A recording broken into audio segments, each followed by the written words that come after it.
अरे पोट्ट्या, काय? काही काम धंदे करताय ना का नुसता फोनच पाहतो दिवसभर?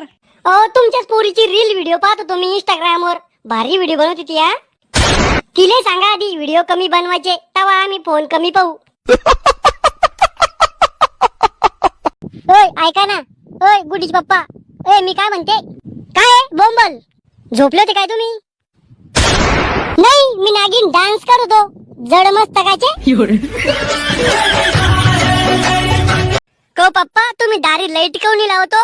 रात्री मी मुताले बाहेर गेलो तर पायरी पाय घसरून पडलो ना. अरे पोट्ट्या, लाईट लावला असता रे आपण बी दारी, पण आपण लाईट लावला ना तर शेजाऱ्याच्या दारी बी उजेड पडतो ना मग फुकट मध्ये.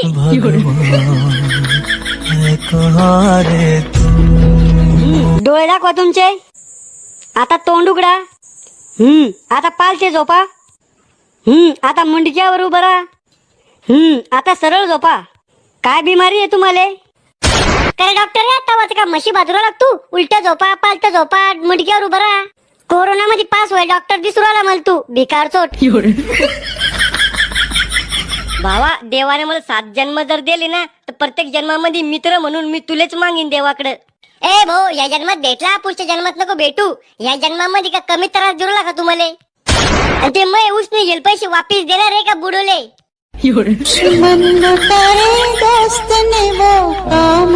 मामाच्या पोरी संघ लग्न करासाठी अडथळा आणणारा कट्टर विरोधी पक्ष म्हणजे सक्का मावस भाऊ. सक्का मावस भाऊ पक्का वैरी. ह्यो मग मित्र आहे, लय शाळा शिकेले, लय मोठ्या डिग्री आहे याच्याकडं. आता झाला असं की मोठे मोठे काम यायला भेटत नाही, लहान लहान काम हे करत नाही. आता हे असेच राहिले, ना घरके ना घाटके, सुशिक्षित बेरोजगार, लग्न व्हायचा पत्ता नाही. भावा, तुले माहितीये का मै वाली सगळ्यात अल्लग आहे. कस काय? तिले दाढी मिशा आहे काय?